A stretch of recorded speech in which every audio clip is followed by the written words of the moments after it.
So just to let the viewers know what we're doing here, we are, and who we are.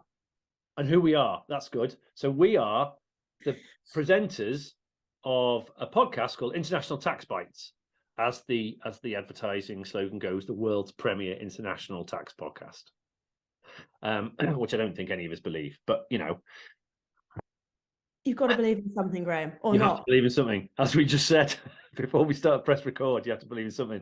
So what we're going to do here today is do something different. We're going to do a YouTube video. There are a couple of YouTube videos on our YouTube channel already, but this is the first one that we've specifically done for YouTube, and we're going to talk about how the UK taxes crypto assets and the funds that arise from them.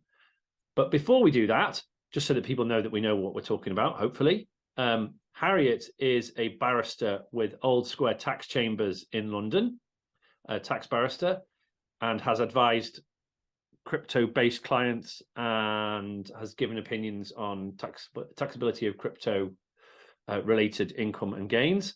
And I am a tax partner with Hassans international law firm in Gibraltar, and I have advised several crypto-based businesses and individuals that hold crypto assets.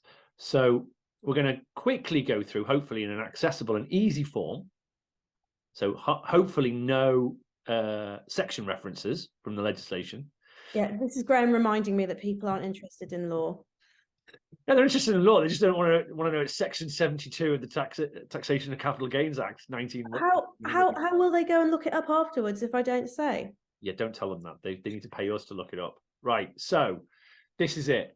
How does UK tax the gains and income that arise from crypto? So first of all, Harriet, let's assume everybody knows what crypto is. Probably better than we do. Decentralized electronic assets held on a blockchain. And when it first came out, there was quite a lot of talk about nobody knew what to do with this, and it wasn't taxable, or it was taxable, or what was it, or what is it? Is it a security? Is it not a security? Is there anything magic about crypto that takes it outside of tax? The short answer to that is no, absolutely not. A lot of the things that people have cited as being special or different about crypto, you actually see those elements in a slightly different way in either entities or assets which are familiar to the law in most jurisdictions. And so while crypto uses novel technology, the sort of the concept, the way it functions is not novel in the context of legally sort of defining it. Right. So what we said earlier on, didn't we, just before we started, that the UK tax system taxes the outcomes of behaviours, that is income or gains, that arise from disposing of, selling, trading in an asset, rather than the nature of the asset itself. Yes, with the possible exception of inheritance tax, which sort of is an asset tax. The vast bulk of the UK tax system, and indeed most tax systems around the world, I think, some have more of a gift tax type approach, but is focused not on the asset itself or what that asset looks like, but how it's used and what it produces. Yeah. Okay. So let's imagine a scenario where we've got Dave, who owns some Bitcoin. He bought it 5 years ago. It's gone up a lot in the intervening 5 years. And he sells it to buy a house. Okay. Does he have to pay any tax on that? Well, that would depend on a number of things, but are the proceeds of that sale potentially taxable in the UK? We're assuming Dave is a UK resident, I assume. Yeah. And the answer to that is yes, because Dave has disposed of an asset, and that asset has given rise to a gain, and so it, simply put, comes within the scope of the Taxation of Chargeable Gains Act, I'm not going to say which section number. Okay, so that's capital gains tax, Yes. which is taxable at present, I think it's 18 or 28%, depending. 18 for lower rate taxpayers, 28 for higher rate taxpayers. Right, okay, and there is an annual allowance, isn't there? It's nugatory though, I would say. Yeah, there's an annual allowance, but it's a few £1,000s. Which is being changed by the Chancellor as we speak, but I think it stands at about, or certainly before the autumn statement, it was about £13,000, wasn't it? But you need to check that position if you've made any gains. So that's like a one-off sale of Dave's owned it, bought Bitcoin, held it, disposed of it several years later. That would be a capital gain. Yes. Right. Okay. So now a lot of people trade quite frequently. Certainly while things were going up, they were. Not so much now, I guess, because they're going down, but they trade quite frequently, or they have algorithmic trading. Now, is that, or could that potentially be different from Dave's position of buying and holding? Yes. So the possibility there is that, so look, there are two primary taxes that we're concerned about. One is Dave's position in the capital gains. The other is a tax on income, and income can arise in a number of ways. But the way you're talking about is by somebody who is trading in crypto. I think that's where you're going, isn't it, Graham? Trading with a capital T, technical tax type trading, rather than just the act. And that means trading as a business. So this is, so there are different rules that will apply where you have income arising as trading income because you have a trade in crypto, as to where you might make the occasional sale and purchase of crypto. So there is a distinction, and you need to know which of those categories you're going to fall into. And the way you do that is by determining whether or not you meet the requirements to be a trade. Now, unfortunately, and that's tax technical trade as opposed to just trade generally. In order to look at that, unfortunately, there isn't sort of like a section of the legislation which just sets out requirements. It all comes from case law, some of which stems back centuries, well, more than a century anyway. And so it's going to look at things like whether or not you're doing it with a view to profit, the frequency of the trades. So something that is done on a one-off basis could be a trade, but is highly unlikely to be a trade. You do see Cape Brandy Syndicate, I think. You do see certain circumstances where people sell something once, they make a one-off sale, and that is treated as a trade, but that's rare. And I think there is case law on how much trading one needs to do in crypto to actually be trading, and that would be useful. But you look at all of these factors, and if you're trading, then the income that arises from those sales and purchases is trading income. And again, if you're UK resident, that is going to be straightforwardly taxable in the UK. Yeah. Wherever the exchange is, wherever the activity occurs, if it's your income, it's taxed, and you're resident in the UK, you're taxable in the UK. Yeah, and that's on a very simple principle, which is that if you are a UK resident, your worldwide income is taxable. So it doesn't matter where the income arises, it's still taxable because what the system is looking at is where you are, not where the income is. Right. Okay. So, and also just to say, there are some rules that stop you just dumping things into companies outside of the UK. We won't go into great detail. People can refer to the podcast. We have done episodes on that. Take advice. Yeah, or take advice. Yes, take advice, but still listen to the podcast anyway.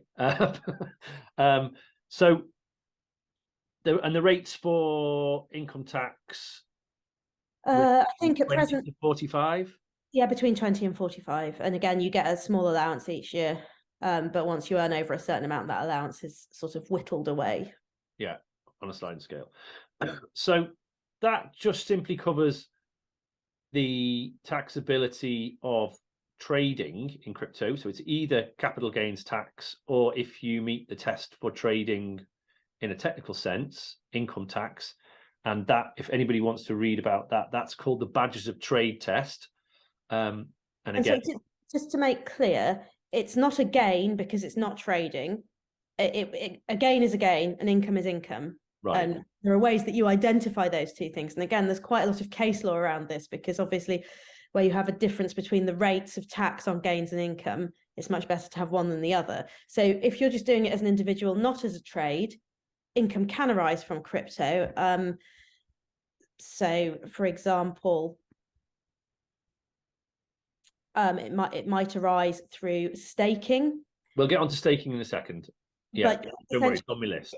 income can arise where you're not trading, and that would be subject to different income tax rules, but ultimately still taxable. Yeah. So if you're buying and selling, let's do it that it's either capital gains or it's income, depending on the way you behave. So if you're doing it more frequently, if you're doing it in the manner of a business, then that would tip the buying and selling of crypto over into income away from capital gains. Yes, probably. Okay. It's barristers. They never. She means yes. Okay. So if you want to learn more about that, you can look at the Badges of Trade test episode that we did on the podcast, and we'll link all the relevant podcasts in the description. So that then brings us on to the other kinds of income that crypto can generate. Staking being a great example. Now, there's some guidance, isn't there, from HMRC on this? There is guidance from HMRC, and the first and most important thing to say is that is not law. Yes, guidance is not law, but it is an indicator of how the authority is going to treat you. So, would you like to take us through the guidance?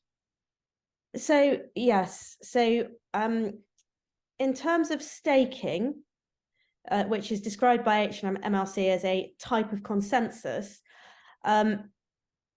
what they say about it is this. They say, some types of consensus require the staking of exchange tokens, which weights the entitlement to newly forged tokens. And they say, whether such activity amounts to a taxable trade with the tokens as trade receipts depends on a range of factors. And then they talk about some of the things that we've discussed: degree of activity, organization, risk, and commerciality. They then go on to say that where it doesn't amount to a trade, the pound sterling value of any token awarded should be taxable as income under something called the miscellaneous income provisions. So essentially, where you get tokens for staking, they are taxable income, irrespective of whether you're trading or not. And you're accessible to the value of the token at the point you received it. Exactly, yes. Right. Just like you would be if your employer paid you in turnips. Exactly. Yeah. So probably need a lot of turnips to get into the taxable band, though, but yeah. So the this miscellaneous income section that they refer to, that's a catch-all for everything, right? That scoops up anything that doesn't have its own specific set of provisions. So, for example, you've got specific provisions that deal with trading income, you have specific provisions that deal with interest, and things like that. If it doesn't come within any of those, and there's fairly extensive rules, but basically if it's income, we're taxing it irrespective of what it looks like. And I think that's really important in relation to crypto, because there has been this pervasive idea that crypto isn't taxable because it's special. But actually, even long before crypto was thought of, the legislators and the legislation was aware that things might come along that they hadn't thought of. Life changes, we all move on. And so they already have something to scoop all that up. Yeah, exactly. It's really important, because I, not so much now, but I used to have lots of conversations with people where you would say, well, X is taxable. And then they would say, well, what happens if we change this? It's still taxable. Well, what happens if we change that? It's still taxable. Are you making money out of it? Or income out of it? That's the question. The question is not, what is the characteristic of the token? The question is, do you have more at the end of the process than you started with? And I think what it comes down to is this, in very brutally sort of concise terms, and I don't like to use brutally concise terms, but I'll try. No, you don't. In brutally concise terms, if something has value, it is an asset. If it is an asset, it and the value arising from it and attaching to it is taxable. And if you're tax resident in the UK, it doesn't matter where it is. It doesn't matter what it looks like. It doesn't matter what it feels like. It's just about the behavior and the end result of receiving either a gain or income. That's it. Yeah. If you can sell your magic beans for a gain, the gain's taxable. Yeah. And it doesn't matter whether they aren't actually defined as beans. Exactly. Yeah. And I mean, and I think the other thing that people need to be aware of is this idea that because crypto is nebulous and sort of there's not something physical that exists, unless we're talking about an NFT, where you have that, this is somehow new or different. It's not. These types of rights that have value have been around for centuries, and royalties, intellectual property, but all sorts of shows is in action. Shares? Yeah, actually, because a share isn't a physical thing. You might get a certificate and you might say that a bearer share is a physical thing, or you might not, but shares are essentially a bundle of rights, just like being in a common law partnership. That's a bundle of rights. And they're not physical, you can't touch them, but you can sell them and they do have value. Yeah, exactly. So I mean, if I often where tokens are used to assign ownership of real world assets, it's very clear. The parallel between shares and crypto is very clear there. Yes, Let's face it, all shares are an entry on a register that gives you access to liquidation funds. Exactly. And voting rights. The register's a piece of paper and not a complex piece of code. It's not relevant. Not for tax, no. I mean, when you look at crypto in terms of ownership of physical assets, to me, it's very clear that the underlying technology, which is fantastic and interesting and novel and all the rest of it, is in fact just a really, really interesting and useful way to mark ownership. Yeah. So now, the question that everybody asks, all clients ask, is how will they know? Because all clients ask that question, and the answer is they will know, generally. So there are lots of reasons why. So the answer is, well, actually, they might not. You might not get caught. That is, I would suggest, not the correct approach. Well, but you'd be a tax evader, right? Yeah, Let's be clear. Let's say what it is. If you've made a taxable gain or you've got taxable income and you don't declare it, you're a tax evader. Yeah, which not only is subject to heavy civil penalties, is potentially subject to criminal charges and criminal prosecution. Yeah, and if you have made loads of gains that you've not declared, you should immediately toddle off down to your local friendly tax advisor and regularize your affairs.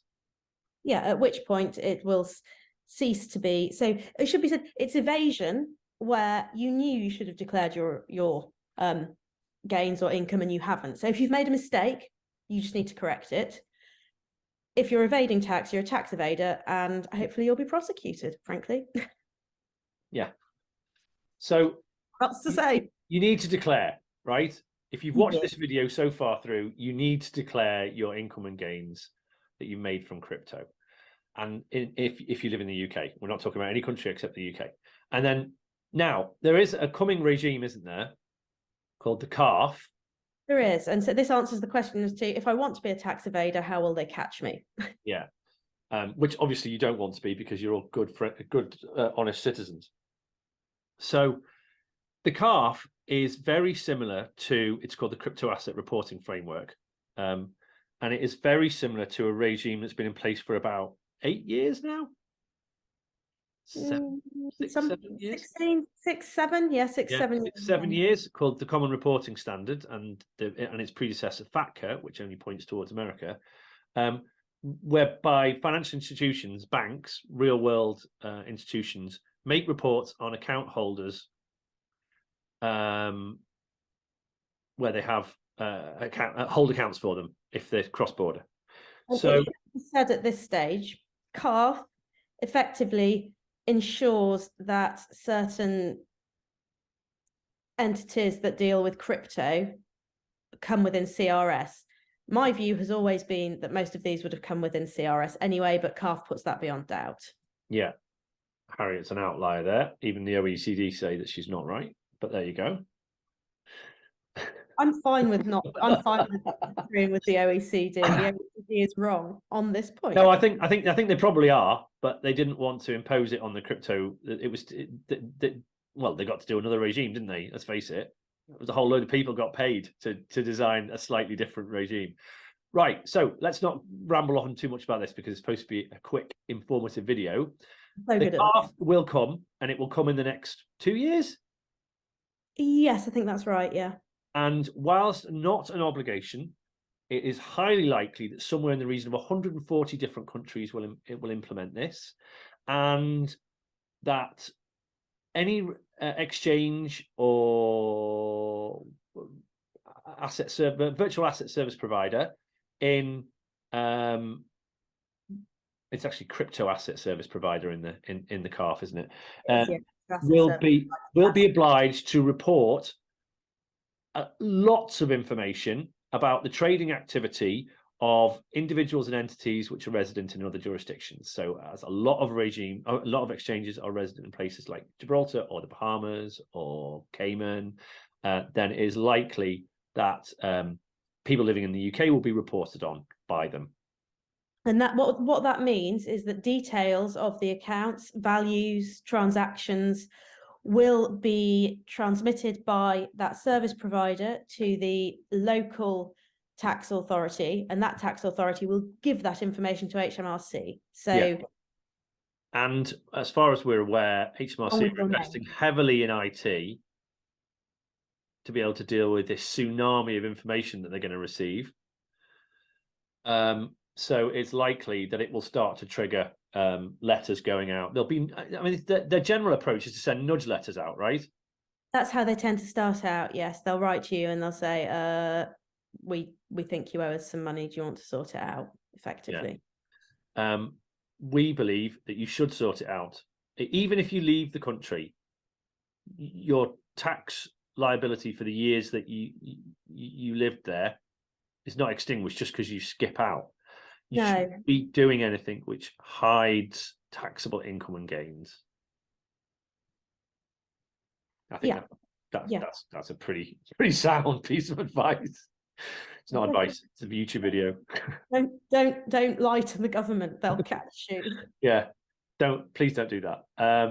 Okay, so that's it. Crypto income, first of all, crypto gains from irregular trading is subject to capital gains tax. This is all for individuals, by the way. Subject to capital gains tax. If you're doing a lot and you're doing it like it's a business, then it's probably subject to income tax. Yep. Leaving it to your children when you die or to anybody else, that will be subject to inheritance tax. Well, just dying while you own it. Dying while you own it will if you're over the 325,000 threshold in your assets, it will be included in your estate for inheritance tax purposes. And staking gives rise to miscellaneous income, which will be caught under the by the legislation and the guidance that HMRC have issued. And in coming years, there will be a regime that reports all of your activity to HMRC. But even though that isn't in place yet, you should still be reporting income and gains yourself in accordance with relevant regime. Not reporting it knowingly makes you a tax evader, which isn't good. They don't like that. Funny that, isn't it? Yeah. Anyway, so there you go. That's it. This is our first bit. We hope it worked well. I quite enjoyed it. And of course, this is no substitute for advice in the relevant jurisdictions. It's just a conversation between two people talking about tax. And we hope to see you soon. Goodbye.